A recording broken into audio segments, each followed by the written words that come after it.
Hi guys, ഇന്ന് എനിക്കൊരു startup founder കിട്ടിയിട്ടുണ്ട്. എന്നെ തേടി ഇന്നിവിടെ ഒരാൾ വന്നിട്ടുണ്ട്.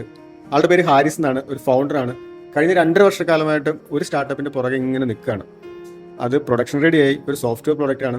അപ്പോൾ അതുമായിട്ട് ബന്ധപ്പെട്ടാണ് ഇദ്ദേഹം എന്നെ കാണാൻ വന്നത്. ഒരു ഫൗണ്ടർ ടു ഫൗണ്ടർ കണക്ഷൻ നന്നായിട്ട് കിട്ടുന്നുണ്ട്. പല കാര്യങ്ങളിലും ഞങ്ങൾ ഒരേ രീതിയിൽ ചിന്തിക്കുന്ന ആളുകളാണ്. പല സിറ്റുവേഷൻസും ഒരേപോലെ തന്നെ ഫേസ് ചെയ്തിട്ടുണ്ട്, ഫെയിലിയേഴ്സ് കണ്ടിട്ടുണ്ട്.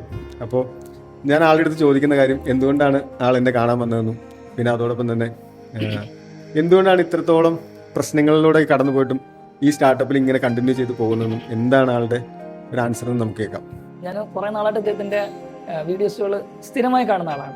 ഒരു വെള്ളിയാഴ്ച രാവിലെ യാദൃശ്ചികമായിട്ടാണ് ഇൻസ്റ്റാഗ്രാം സ്ക്രോൾ ചെയ്യുന്നതിനിടയ്ക്ക് വീഡിയോ കാണുന്നത്. എനിക്ക് തോന്നുന്നത് 15ാമത്തെ 16ാമത്തെ വീഡിയോ കാണും. ഒറ്റ ഇരിപ്പിൽ തന്നെ ഫുൾ ഫസ്റ്റത്തെ വീഡിയോ മുതലില്ല അന്ന് ഒരാൾ ഫുൾ വീഡിയോ കണ്ടിട്ട് അപ്പം തന്നെ ഫോൺ നമ്പർ തപ്പി പിടിച്ച് ഇദ്ദേഹത്തിനെ വിളിച്ചു. ആ ഒരു സംഭാഷണത്തിൽ മനസ്സിലായി ഇദ്ദേഹം റിയൽ ഒരു ഫൗണ്ടറാണ്, ഒരു ഓൺട്രപ്രണറാണ്, സംരംഭകനാണ്.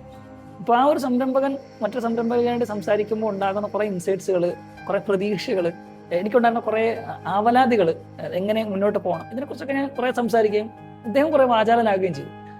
അപ്പോൾ ഒന്ന് നേരിൽ കാണണം, കുറേ കാര്യങ്ങൾ ഇദ്ദേഹത്തിന് മനസ്സിലാക്കാനുണ്ടെന്ന് മനസ്സിലാക്കി. അങ്ങനെയാണ് ഞാൻ ഇദ്ദേഹത്തിൻ്റെ അടുത്തേക്ക് പോകുന്നത്. മെയിൻലി എനിക്ക് ടെക് ഭയങ്കര ഇഷ്ടമുള്ള ഒരാളാണ്.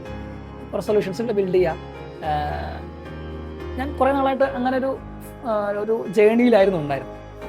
അപ്പം ഇത് മാർക്കറ്റിൽ കുറേ ആൾക്കാർ യൂസ് ചെയ്യുന്നു, കുറേ ആൾക്കാർക്ക് ഇത് ഉപയോഗിച്ച് സൊല്യൂഷൻസുകൾക്ക് ലഭിക്കുന്നു, അവരുടെ പ്രോബ്ലം പരിഹരിക്കപ്പെടുന്നു, അവർക്ക് ഇതിലൂടെ ബിസിനസ് ഗ്രോത്ത് ഉണ്ടാക്കുന്നു. ഞാൻ ഇതിനു മുമ്പ് ബിൽഡ് ചെയ്തിട്ടുള്ള പല പ്രോഡക്റ്റുകളും കോഡ് ചെയ്തിട്ടാണെങ്കിലും അല്ലാതെയും ഞാൻ ആർക്കിടെക്ചർ ചെയ്തിട്ടുള്ള കുറച്ച് പ്രൊഡക്റ്റുകളുണ്ട്. അതിലെല്ലാത്തിലും മാക്സിമം NGOsകളിലാണ്.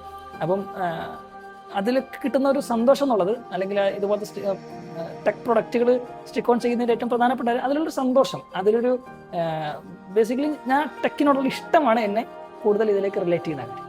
Thank you.